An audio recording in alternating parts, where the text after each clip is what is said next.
Okay, it's 4 o'clock on June 28th, 2021. We'll call to order the Kerrville Economic Improvement Corporation meeting. Kim's agreed to lead us in the invocation. I want to stand. Do we stand? Okay? Let's stand.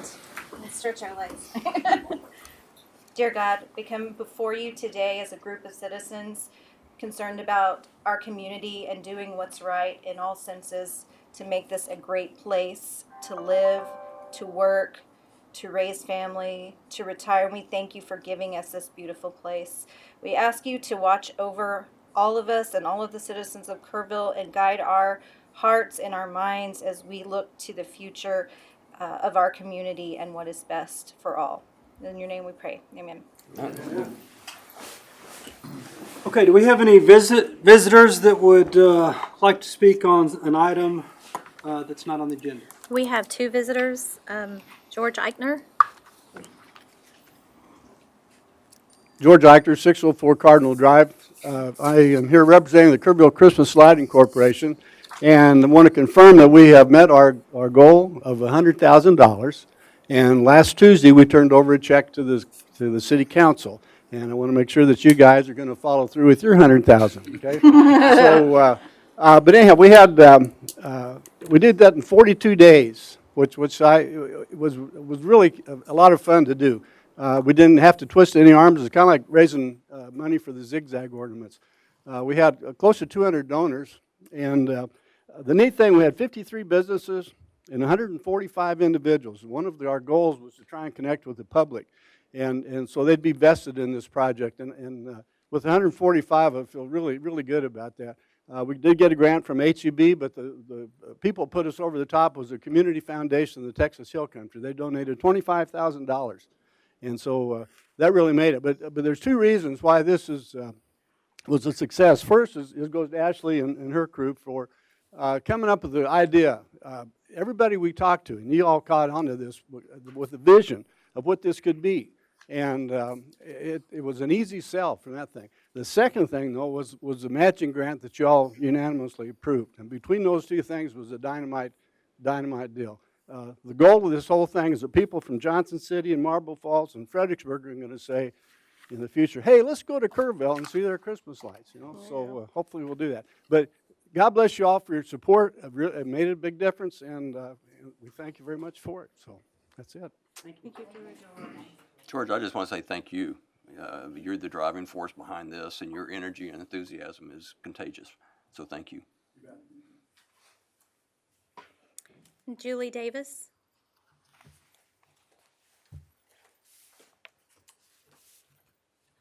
All right, can you hear me? Is it on? All right. Well, I'm Julie Davis, 2108 Sydney Baker, representing the Kerrville Convention and Visitors Bureau. And I just wanted to take a brief second to speak in favor of the possible River Trail extension that's been discussed, linking G Street through downtown, connecting to the Library Bridge and down into Tranquility Island. I feel like this extension would really continue to link and connect our community even further than it's already done. With the connection, Kerrville is able to provide a walkable and safe access for both visitors and locals, connecting downtown into our beautiful park and the recreational opportunities down there. As you guys already know, the River Trail system is a valuable asset in our community, and it's really well used. So this connection would allow even more use. Our downtown businesses would then be connected to the system, and I think it would be something that just really, truly makes Kerrville unique. So thank you for your time and consideration. Thank you. We have no other speakers. Okay. Thank you. Next item on our agenda is the approval of the minutes from the EIC meeting held on May 17th, 2021, which were in your packets. Can I get a motion to approve those? I'll make a motion. Thank you, Gary. Second? Second. Thank you, Don. All those in favor, please raise your right hand. That approves unanimously. Okay, next we'll hear from Mr. Salinas on the KEDC update. Gil? Thank you, Mr. Chair, members of the board. I'm going to keep the report a little brief since I'm going to be elaborating a little bit more on the projects later in the budget presentation. As far as economic indicators, our job gains, our rate is at 4.7% for the month of May. So that's down from 4.8% in April. And just to put things in perspective, that's down from almost 13% exactly 1 year ago today. So again, just kind of looking at where we're at last year, we're expecting those numbers to continue to drop pretty drastically now that the COVID benefits, unemployment benefits are going to be expiring, or have expired already actually. So we'll start seeing those numbers drop. As far as projects, we continue working with different projects, and they're all ongoing. We've got, and I think I mentioned this at the last EIC meeting, we've got some firearms manufacturers. For some reason, there's 2 of them that came online. And then we continue working with an ammunition manufacturer. We've got an IT project and a data center related project as well that we're working with. And there's a string of smaller suppliers that are linked to both Kildare as well as Gulf Avionics. And craft agriculture, we're starting to see that particular sector gain some traction. So again, I'll elaborate a little bit more on some of these later in the in our budget request presentation. Then the Entrepreneur Center, the CurEdge Center has officially launched. It's at 40 plus members that have signed up. 17 of those participated in a mastermind series, which finishes this week, I believe, or maybe it was last week. I can't remember. One of the two. And Mr. Chairman, Richards, you're going to be starting a class here in the next couple of weeks as well, as far as legal aspects of business. And for those that are participating, and we continue recruiting more members as it's just gotten launched, it's a great leadership tool and a resource for our local workforce and talent, as far as, again, just upskilling that talent that we have here. And out of that first group, we have some pretty good testimonials that's going to allow us to, again, go back and, add some additional members as far as marketing and recruitment. That concludes my report at this point until I come back. Okay, thank you. If I could add a plug for Greg, he's doing 2 sessions, one on the 6th and one on the, I've got it written down. What, can you remember, Greg? I think it's the 13th. 13th at noon at the chamber. So, everybody's motivated to come. Yeah, and that'll be, thank you, Maggie, and that'll be the first one that's actually in person, because everything else was being done virtual. So we're excited about that. Thank you. All right, thank you. Okay, y'all had a project status update included in your packets. EA, do you have anything to add to those? No, sir. Be happy to answer any questions you may have. I think that unless anybody has any resistance to leaving it on there, we can take off the Olympic Drive extension and celebrate that as a completed project. Yes, sir. We are doing some striping this summer, but it, Yeah, we certainly can. Go ahead. No, I mean, I would just have them introduce themselves, just since it's Yeah, well, we do. That's probably a good point. Let's not on the agenda, but pause to do that. We've got a couple of new EIC members joining us. Kim Clarkson, City Council member, is joining us, and Mr. Greg Appel. What's your official title with Happy State Bank? I'm the Central Texas Regional President. Okay. I knew it was something very important. Lots of words. Thanks for being here, you guys, and for Thank you, being a Greg. part of it. We look forward to working with you. Thank you. Okay, next we have our monthly financial report. As I'm sure you all are aware, Amy is no longer with the city, so who's going to be presenting today? Julie Barons. Good afternoon. Hi, How I'm are the lucky you? one today. Maybe y'all are lucky. So quick financial report, y'all should have these in your packet. Just looking at May month-end activities, sales tax still remains really strong, so that's been really good news for the city. Regional retail, food service, and manufacturing are our top contributors there. Interest income unfortunately remains low, however, it's not a big contributing factor to revenue, so we're just steady watching that to see what the market's gonna do. In May, the only expenses incurred were administrative fees, and those are just repetitive fees paid to the city for the services we Hey, provide. sorry for interrupting. Do Absolutely. you have the slides that you can put up on screen? I'm sure you have that. Did you give them Martin? I sent them on the share. Does everybody, Kim, you don't have yours? I've got mine. Yeah, we got I it. didn't print anything. We've got it Is right in our packet? Kim doesn't have. Oh, she didn't have it? Should be back. Weren't in that package. In the yet. package. Oh, Is it not in there? I don't think so. I don't know what I'm supposed to print and what I'm not supposed to print yet. I'm a newbie. I do not have financials. Sure. We'll get 'em. I'll pull 'em up. Go to the T drive. Sales tax. So we go back to the T drive. So we're 22% year to date, That's good. budget versus actual. My drive, can you get to mine? Can you look out a little bit? Yeah. You don't have to, just 'cause we're- Pretty good.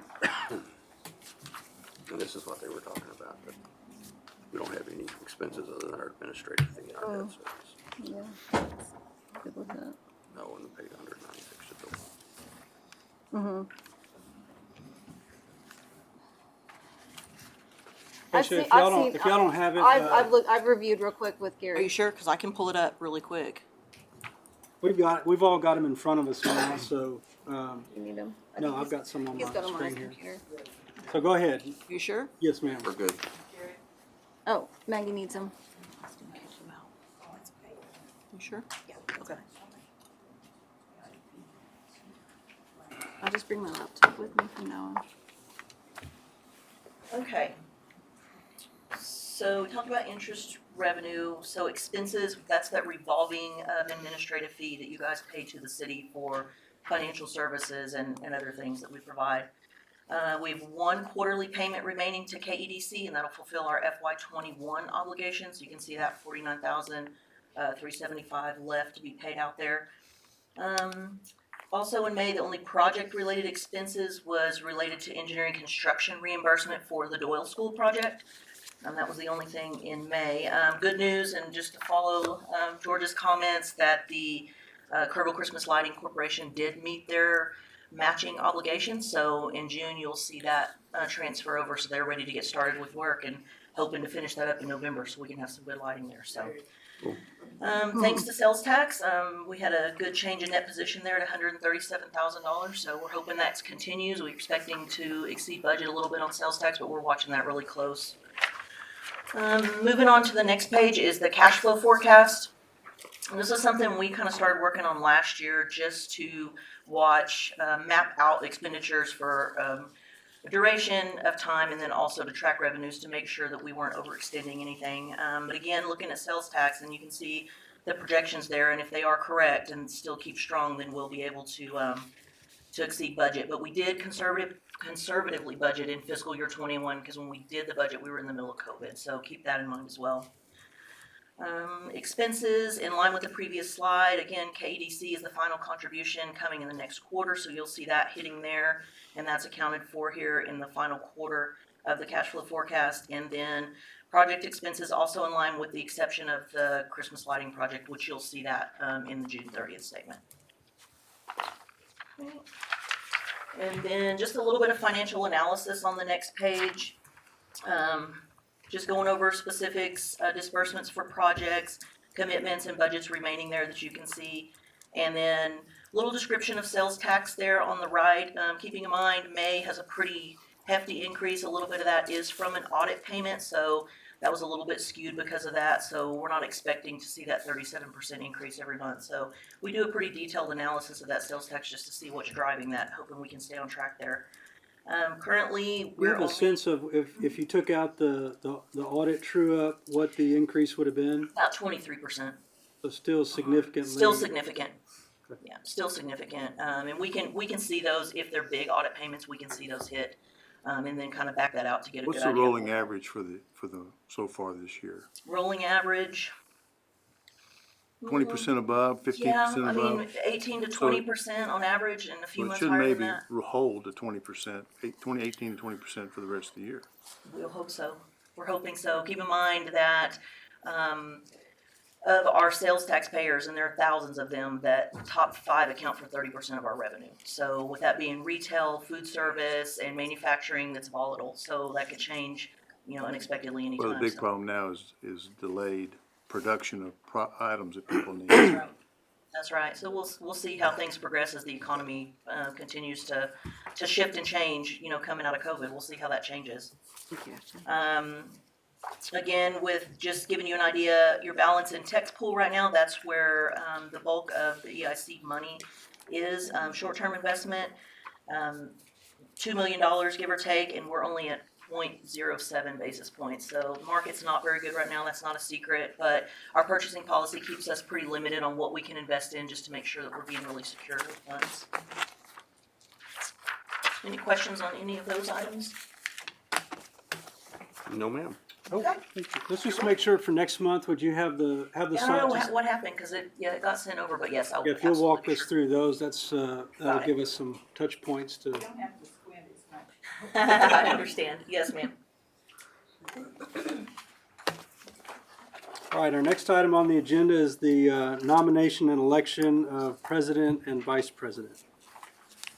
I'll make a motion that we re-elect Greg to be president and Danny to be vice president.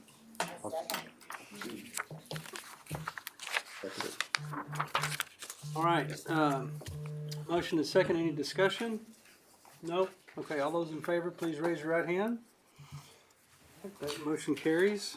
Just a reminder that we do traditionally have the secretary and treasurer role is obligated via your administrative contract with the city. And so Keisha and essentially our finance department function in those roles for you all. So just kind of confirming that, unless you're taking a different direction change, we'd be happy to put that on in a future agenda for you. No, I think that's, unless anybody has any discussion on that, I think that's fine. We'll just continue to roll in that direction. Very good. Okay, our next item is to nominate and approve the EIC representative to the Kerr EDC.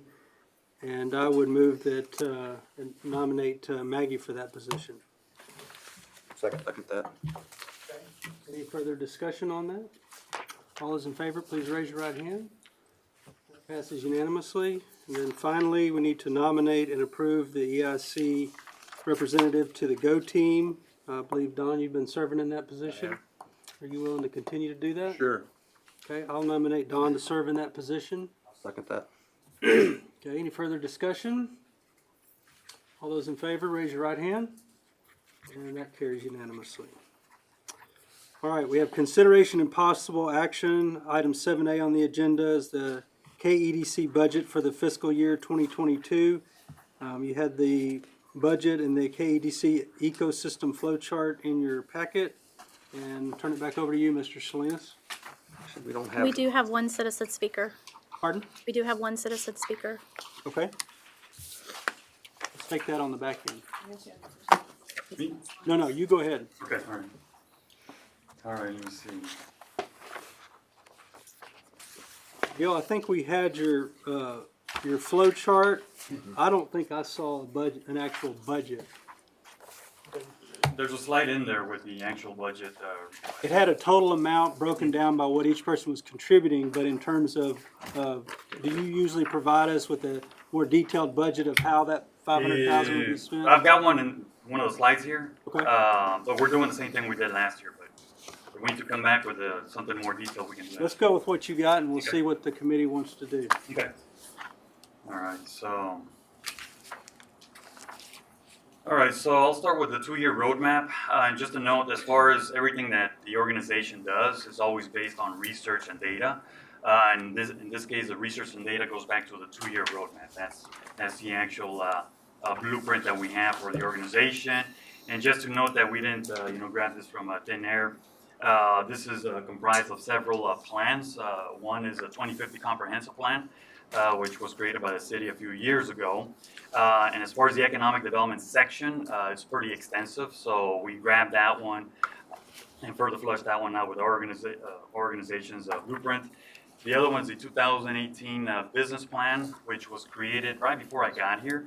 I think that was a partnership between the KEDC and the chamber. And they hired Avalanche Consulting, which was a firm out of Austin, a very good firm. So we grabbed that information as well.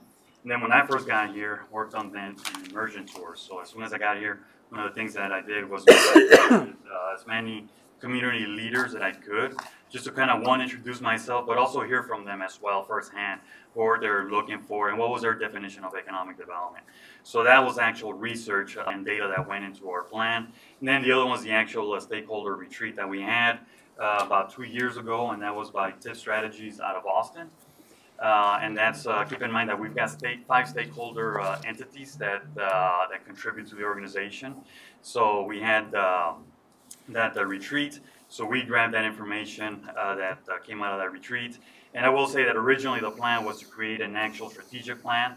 But looking at it, we're kind of like, let's do a 2-year roadmap to get us through, get a couple of successes, a couple of wins, and then come back and start working on a 3 to 5 year plan. And that's where we're at right now.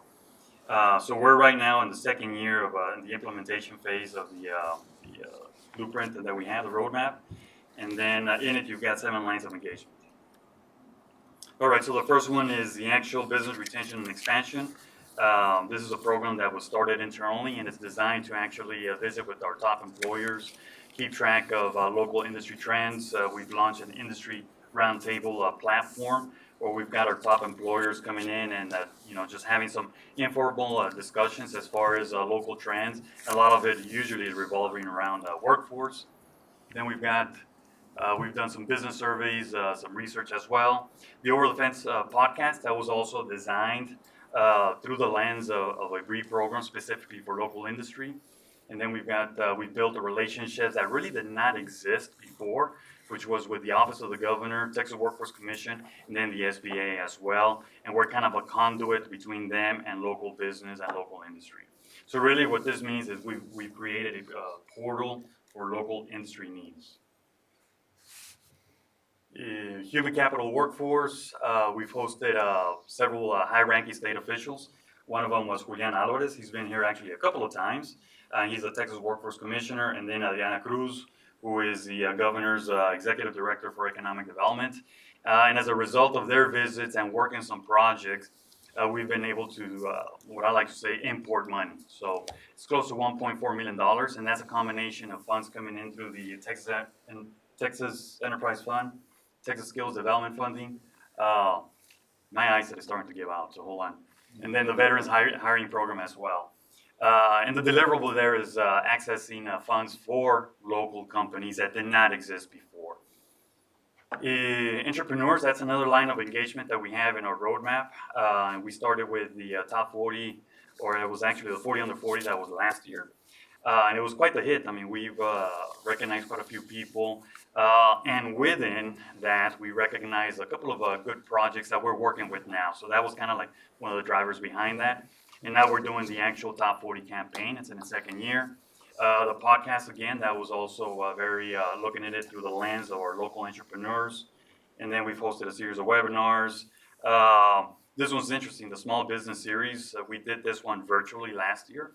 And this is in partnership with the Office of the Governor. They've come back, and they're going to host one here in Kerrville that in November. This is a one-day conference where they bring in about between 250 to 300 businesses from the Hill Country. So this is actually the only one in Central Texas. So we're going to see businesses from San Antonio and Austin coming in for this actual conference.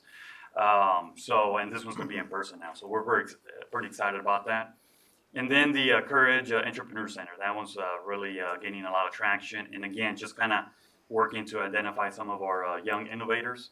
And the deliverable here for the entrepreneur section is just identifying and fostering some of our local entrepreneurs. On the marketing side,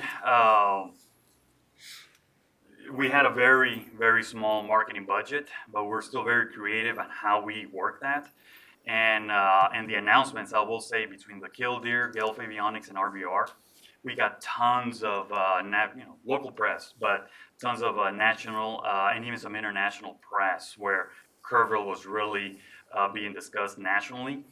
And as a result of that, there was a couple of firms and site selectors that called us from New York, kind of saying like, hey, look, we've read this about Kerrville. You all have some activity going on with specifically aerospace. Send us your information. So that to us is a win in the marketing column, how we've been able to market that. And again, we've launched a series of webinars, podcasts, as well as social media. Teresa and myself, we've been panelists in some national conferences as a result of the activity that we're seeing here. And every time that we're introduced and every time we're up there, we're just talking about what's happening in Kerrville. And then the Entrepreneur Center, that's going to be the next press release that we're going to be promoting, and topic that we're going to be marketing here in the next couple of months. So we're expecting some good press from that as well.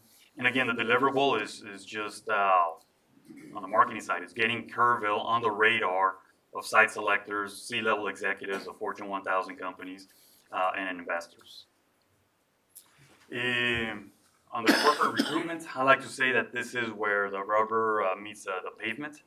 At the end of the day, in economic development, 90% of EDOs, economic development organizations, are judged by this. It's basically, show me the projects, show me the jobs and the capital investment that you've created in the community. Maybe not on an annual basis, but most definitely in the last 2 to 3 years. Right now, we've got 11 active prospects that we're working, and they're ongoing, and we reported on those here in the past. It's a combination of advanced manufacturing. As of late, what we're seeing is advanced manufacturing, again, aerospace and aviation. We're seeing a lot there. And really, since the beginning of the year, we started seeing IT projects and some data centers shopping the Central Texas area. So we're in the running for a couple of those. And again, it's just all the activities happening here. And then there's 4 deals that we've facilitated and or closed through our organization. And obviously the big one is Project Skymaster, which we all know is Killdeer Mountain Manufacturing. We had reported on that one for a while, and that's Prime Metals. It's a metal fab company, and they actually fall in the category of primary jobs. Small operation, but a very good contribution as far as upscaling talent and increasing our average county wage. Project Vista, that is just on the other side of the county line. That's the OWLE. It's a high-end outdoor manufacturer, outdoor furniture manufacturer. And we were contacted by a consulting firm out of New York City, a major one, and then the San Antonio Economic Foundation, asking us to contribute, not financially, but information to the project to help Bernie and Kendall County with this particular project. So again, they're going to be hiring about 250 employees. We didn't put money into this project, but they're hiring people from Kerrville. So that's another way that we're seeing money coming into our community. And then Project Gulf, we're familiar with them. That's Gulf Avionics and RVR, and they've already started their operation. But there's expansion plans for them here in the next few years. So the deliverable, again, is introducing new investment to the Kerrville area. So just a quick recap as far as deliverables. So we've created BRE, which is that portal. Human capital, that's basically importing money, funds for local companies. The entrepreneurs, that's taken off with the Entrepreneur Center. On the marketing side, again, just brand awareness. Communication, that's another line of engagement that we have in our roadmap, which is having consistent communication with our stakeholder groups, whether it's on a monthly basis or quarterly basis, and just being open and transparent about what we're doing. And then the organization, when I came in about 2.5 years ago, can't believe that. It's a good thing. It's kind of like somebody coming into your house and your living room was kind of messy, kind of things where just kind of needed to, trying to find a way, be, it was, we had to streamline the operation and make sure that it was working efficiently. And then recruitment was the other line of engagement, which is introducing new investment and jobs while, working on all of these. Okay, so getting now into the actual budget request. This is just kind of a snapshot of what we did about 13 months ago. It was April of last year. So for fiscal year 19, the budget was $400,000. When COVID happened, I remember we're getting a lot of calls in our office as far as, small businesses and companies. We had no idea what was going to happen. And our advice then was, well, you need to, pivot, you need to shift, you need to tighten the belt, so on and so forth. And then we said, well, we need to be an example as well. We need to pivot, shift, and tighten the belt. So we came back and said, we took a voluntary budget cut, which was about $34,000, just to kind of, show that, hey, we're doing our part as well.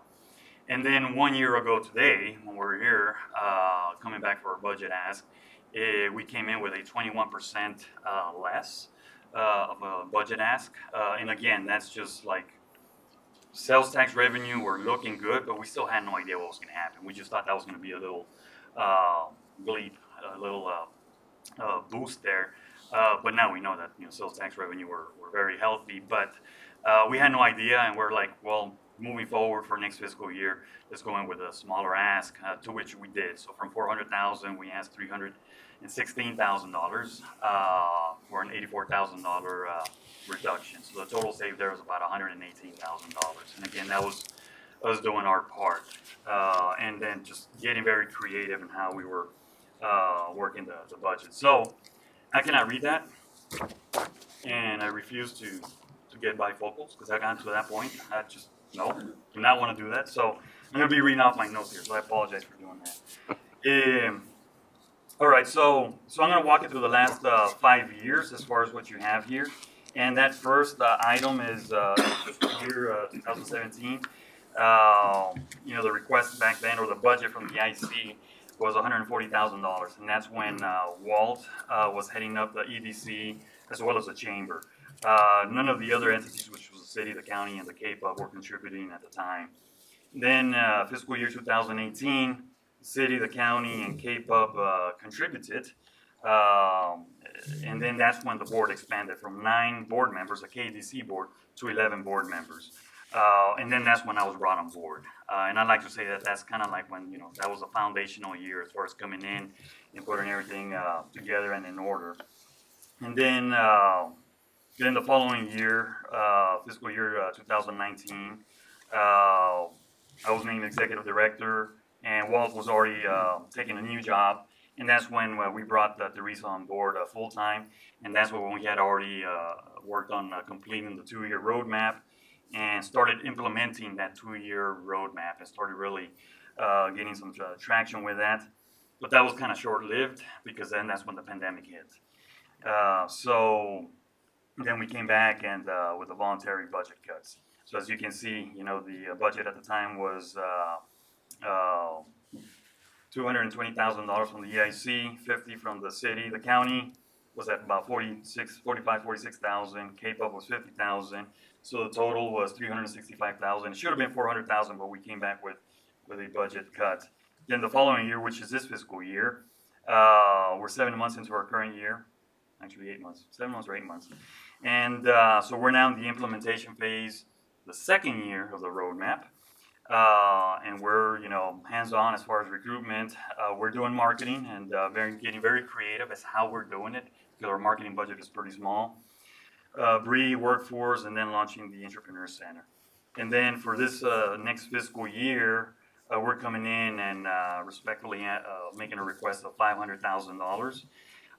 That is to continue with myself, Teresa, and whether we're going to be hiring a part-timer or some interns, what we're going to be working on now moving forward. And really what we're doing now is actually building on some of the successes that we've had to really have an actual marketing program that we can develop. Now, as far as some of the budget line items and categories, as you can see, the major ticket items that we have, the bulk of the increase is on marketing, consulting, which is contract services, and then the Business Innovation Forum that's planned for November. The Business Innovation Forum, that's a new line item, but marketing and contract services, again, that's where you're going to see the bulk of the increases. Everything else is pretty much on par what we're asking for in the previous, or fiscal years, 3 to 4 fiscal years ago, which was fiscal year 19 and fiscal year 18, which when we were at 400,000. As you can see, fiscal year 20, that's when we took the cut.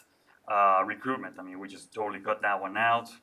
Marketing, we were working with a $10,000 budget, but now we're coming back trying to work with a $62,000 budget, again, to start developing some marketing programs.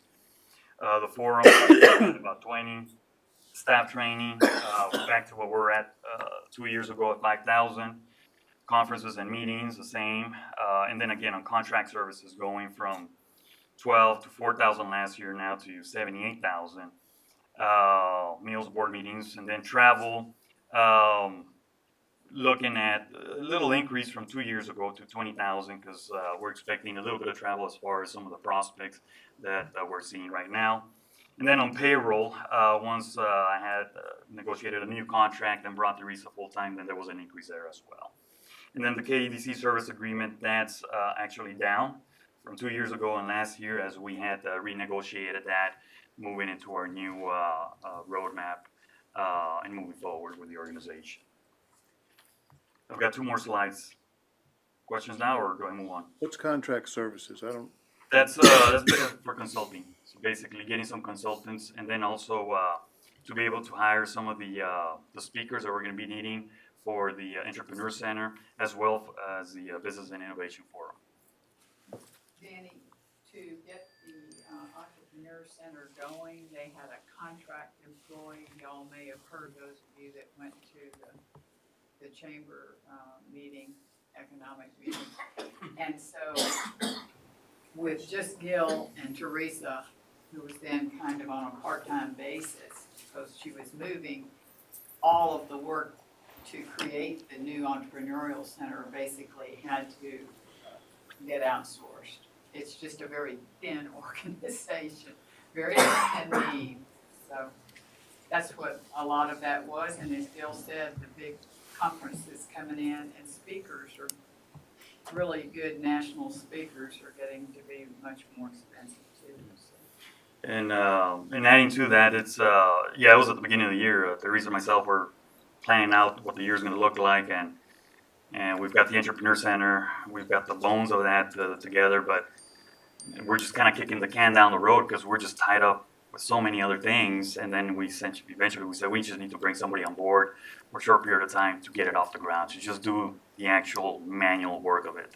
And that's what we did. So that's an example of getting some contract services, which is consulting, to enhance what we're doing in order to accomplish, some of the goals that we have. well, is it some of that money also in your marketing budget? I mean, is that contract services in there too as well? The contract services is primarily for bringing people in for speaking engagements for the Innovation Forum, That makes as up well as the Entrepreneur most Center. of that 78,000 Yeah, is more most. speakers and outside Yeah. people versus web design and that sort of thing is, The web design, yes, that's on the marketing side. So on the marketing, it's being able to just come up with those marketing campaigns to promote an Entrepreneur Center, and then also to just be promoting some of the successes that we're having.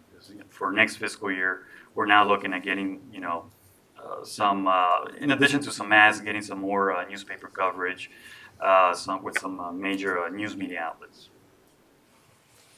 And if I can add one more thing, it's a good news, bad news story. The more successful you are, really the more you need to respond to things, and you get more coming over the transom as you get all this publicity. So it's just been an extremely busy year for 2 people. Yes, sir. In which year did Teresa start full-time? She started in 18, the beginning of 18. Okay, so KBC.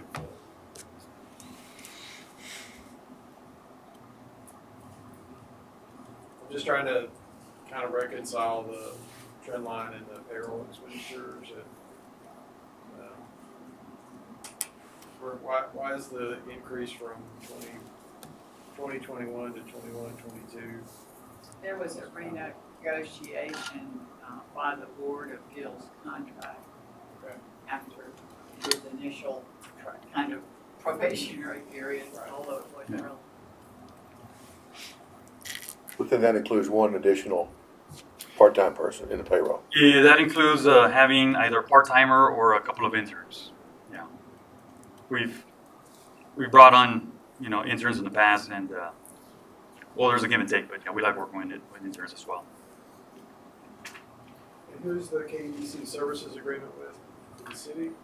That is with the chamber. Yeah, and the agreement in fiscal year 19, that was still part of when the chamber president was there, and a good chunk of that was salary for him to run the EDC. And then me coming on board, that got reworked. So basically, right now it's basically just a lease, for two offices and some office supplies, answering the phones, so on and so forth.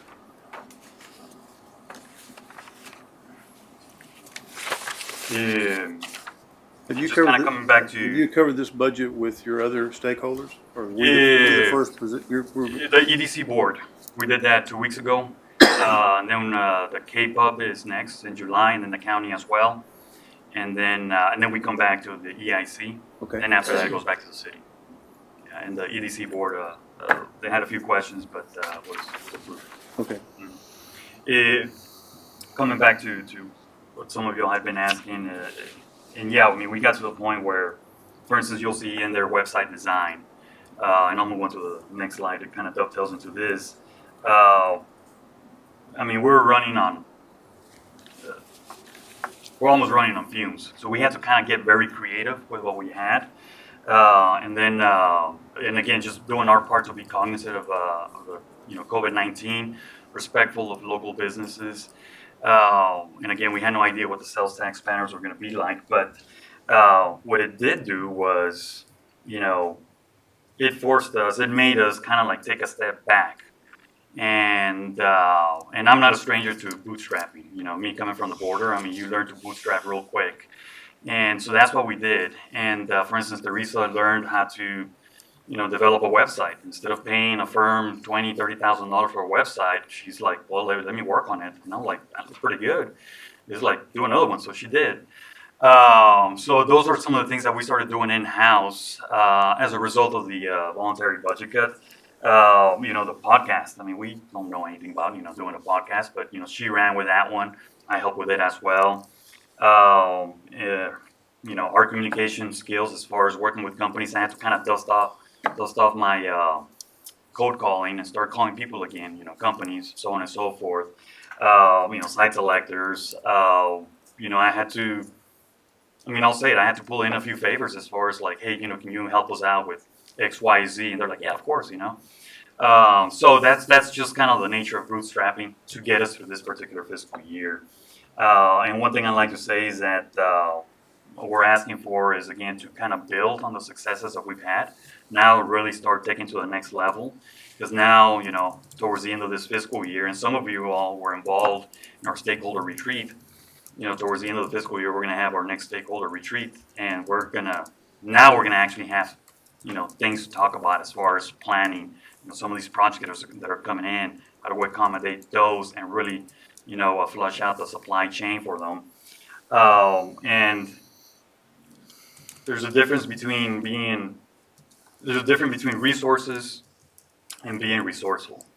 And, this last year and a half, we're being very, very resourceful.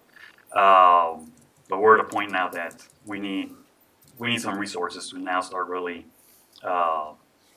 taking it to the next level. That concludes my report. Happy to answer any questions. Gil, are you looking for action on this item today? Is that kind of the protocol as you go pitch this to your other? There's no action anticipated necessarily tonight. Really feedback both on this budget as well as your just overall EIC budget today. And then certainly we can have this on an upcoming agenda for you per your direction. Okay. So Gil, one of the things I'm curious about is, and I'm going to ask you to kind of project a little bit into the future, pretty significant changes in the budget for KDC over the last couple of years, just with the opportunities that have presented themselves, and then COVID and the big question mark of what that was going to entail. So, seeing some ups and downs in the budget, it's a pretty significant increase to go up to $500,000 for this next year. And I certainly think that you guys have done a great job with the work that you have done, and you're poised to really capitalize on that success going forward. If you look a year down the road, as you see some of these plans mature and you get more towards the tail end of your 2-year plan, would you anticipate that a year from now that we're going to see a budget jump that's as significant next year as it was this year, or do you kind of see this kind of being the kind of a new baseline to work from? This would be, especially with a new center coming online, this would be a baseline to work with for the next 2 to 3 years. And then we get into a question of whether we're going to have an actual bricks and mortar facility for the center. And that's going to be a total different discussion. Again, we're going to be looking at ways to kind of offset that to see what kind of space is out there. It might actually be at the chamber. We just have to see where we're at. But this would be pretty much our baseline. I'd say the next 2 to 3 years. All right, thank you. I think it would be helpful for me if you would break down those two big categories, the one you went up 60,000 and one you went up 78,000. Break those into components to say, what are those components? And speakers are gonna be 30,000, speaker, or 2,000, I don't know. But if you would break those components down, that would be useful information. Because I think if you're creating a baseline, you're creating a foundation of what you're gonna be doing in terms of work. So what does that work look like? Doing web design and marketing, that's a bunch of different components. And you probably have a plan for that, but I'd like to see those broken down a little more detail. Absolutely. Because there are big jumps. Okay. I'm assuming that the KEDC board has approved this. Yes. Is that correct? EA, could I ask you a question? Yes, sir. So, I know you can't speak for the county or KPUB, but the city's contribution is going up significantly. Is the city staff and council, you think, on board with that? We have not yet had an opportunity to review this with the city council, so I can't really speak to their comments on it. Previously, in the prior to the pandemic, it was budgeted at a $50,000 per entity. That was reduced during the pandemic year, and that budget that was approved during that summer. So it's not going to be an unbearable burden if they decide to go that direction. No, sir. I mean, if that's the direction of the council, it'll be Sure, accommodated I within the understand. budget. I have a question. Can you speak to just looking at the funding sources, these are all essentially governmental sources. Has there been any consideration to expanding the support to include some of the private sector? And if not, why not? Okay. Not in the short term. And the quick response to that one is just manpower. I mean, now that will take myself and Teresa, who's now getting involved with prospecting, away from some of our duties as far as going after companies and facilitating local industry to, I don't want to use the word fundraising, but to fundraising. The way I would envision it is the actual entrepreneur center. There's some money coming in from that, but it's kind of small. The innovation forum, that cost will be offset somewhat with some we'll be charging there. But once we have an actual entrepreneur center, bricks and mortar facility, then we would be looking at some kind of sponsorships from some of our larger employers. That would be a way to look at that as far as them having skin in the game, and we're helping them with a workforce pipeline. That would not be immediate. We're still 3, maybe 2 years away from that. I will say though that the CourEdge, which is a virtual entity right now, it's all virtual. Greg will be the first person that'll be face to face. It was very heartening to us that we had as many people join it just with an over the wire appeal. And it's only $150, but still it's a virtual platform. And so I thought that spoke very well for the interest in the community.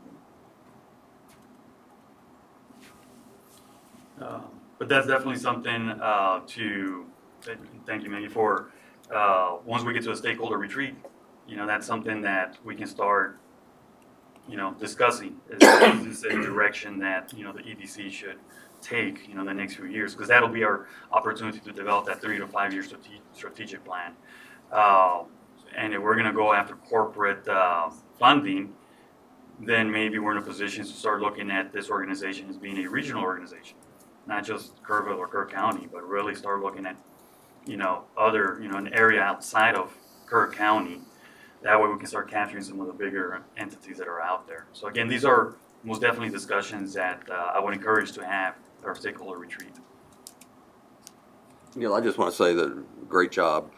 I don't know if you remember when you and I sat down about 2 years ago. I remember. And, I probably was not the most encouraging person you'd ever talked to at that point in time. No. I think that, we had some of those discussions, and as I recall, I said, the proof will be in the pudding. I think you proved it. So I'm very impressed. I wish it didn't cost this much, but if this is what it costs for us to move forward and continue this momentum, you're going to have my support. Thank you. Any other comments? But I would like to see the budget breakdown also, just to Okay. get a little bit more detail on that, just so Yes, we can sir. take a look at it. Well, again, thank you, Gil. Appreciate the presentation and for all the hard work over the last year. All right. We had one citizen speaker. One speaker, George Baruti. George Baruti, 1616 Glen Road. So my comments aren't so much directed at the numbers of the budget as much as the roadmap that he included in the packet. And the bottom of it talks about performance measures. He mentioned them at the beginning of his presentation. It would be nice to see if we could get some form of measurement on projects that are bringing jobs here. How many of the jobs are being filled by people that are already here? Because on the extreme case, say the Killdeer project, for instance, was 200 jobs at the end of 10 years. If all 200 of those jobs were being filled by people that had to move here to fill them, that's adding a burden to the city that we're actually trying to address. I'm not sure you're going to go into executive session about workforce housing.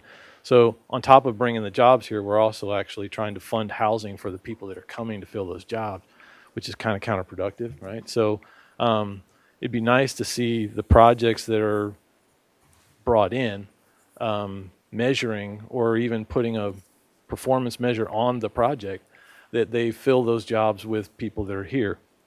It really gets down to something when I sat with Gil a few years ago talking about is putting up your workforce, your current workforce, as the incentive. And best example of projects to compare as to how that works, we spent public money. I think Killdeer received about $4 million, $3 million local and $1 million from the state. And they ultimately brought, or bringing at the end of 10 years, $7.5 million of salary per year. And they're going to invest in an $8 million building. Okay, so that's what we're getting for what we're giving. Cedar Park was able to steal out from under Kerrville, basically, 100 jobs from James Avery, which basically was going to be $7.5 million annually, and they're going to invest in a $15 million building, and the incentive cash they had to give was $500,000. So the real reason they went there was because the workforce was already there. So if we had a trained up workforce, we could actually use the people of the community as the incentive to bring them. So, like I say, I would just like to see that be a performance measure that you somehow consider working into the to the mix. Thanks.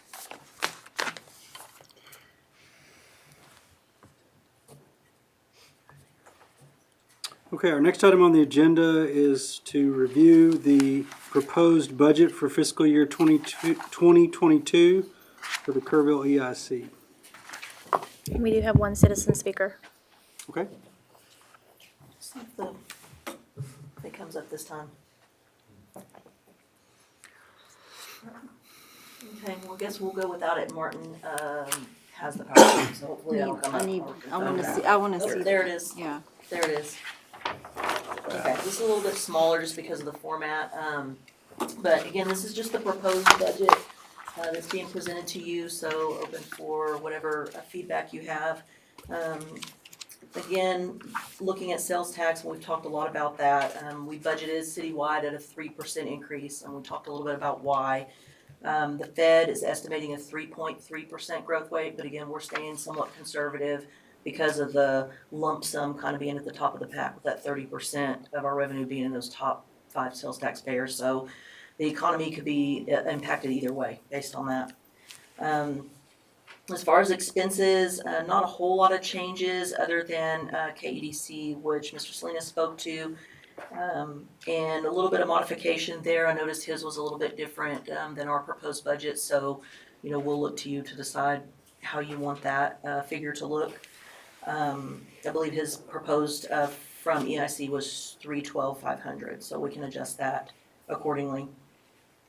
And then administrative services, a little bit of an increase there. We haven't had an increase in 2 years, so that's basically going to be offset by salaries and some increase in expenses there. Debt service, pretty steady. I mean, that's all locked in, so nothing we can really change there. And that's a monthly transfer, as you know, to the general fund. So just kind of looking for questions, feedback, anything you guys have.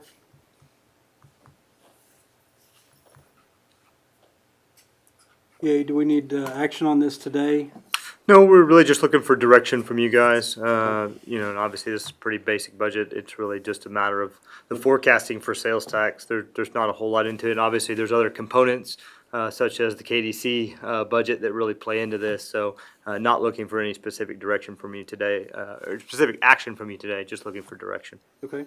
Your foundation of the budget, though, was on the original budget of 2021, correct?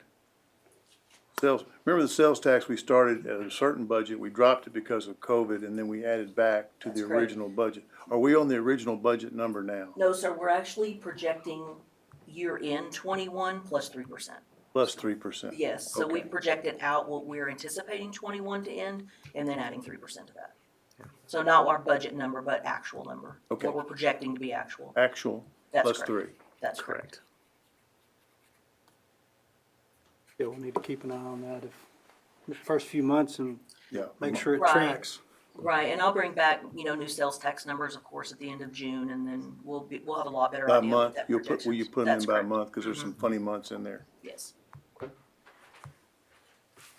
Any other, Expense-wise, I don't think there's any, we can deal with that later. any other questions or comments? No? Thank you. Got one speaker? Yes, sir. George Baruti. George Broody, 1616 Glen Road. So the only comment I have is about the one item that was up there, administrative service fee that you're paying to the city. So I think it's $195 now is what they're asking for. No big deal, the number. I asked this once before, but it's somewhat of a curious thing. You all are essentially a funding source. You're not actually developers of projects. You end up funding projects and the developers develop them. $90,000 of that service fee is going towards engineering services in an administrative line. Engineering services belong tied to the projects. You're not actually purchasing any engineering services. So I don't really understand why that's in there. It's not listed there, broken down that way, but if you go to the budget, the city's budget, you see that there's a $90,000 EIC transfer going into the engineering department. It was mentioned once before that you get some engineering guidance in contracts, but that's not engineering services. That's more legal services, and it seems to me that's a $90,000 that could be pulled out of there. And each project that comes up, you guys want to fund the engineering services on that project, so be it. But it really shouldn't be in administrative services, I don't think. So, anyways, just wanted to highlight it. Thank you. Yeah, and we'd be happy to go into more detail in the future. I think one of the elements that this group should understand is that there's a whole host of elements. Those aren't true engineering fees per se. It's more contract administration and other elements that are tied to that. When we did analysis on this several years ago, I think the true element of service provided was closer to about $250,000. So we continue to think it's a bargain for y'all, but we certainly can provide you more detail if you're interested. Okay, thank you. All right, we won't take any action on that at the moment. So our next item on the agenda is to deliberate in executive session under sections 551071, 087, and 072 to discuss a potential amendment to the EIC agreement between Kerrville's Fourth on the River and the Kerrville, Texas EIC, a potential amendment to the Killdeer Mountain Manufacturing incentive agreement, and to discuss workforce housing. I'll entertain a motion to adjourn into executive session under those three sections. So moved. Okay, any discussion on those? None? Okay, all those in favor of moving into executive session, that carries unanimously. All right, it is 4:59. We will adjourn into executive session. Did we take it?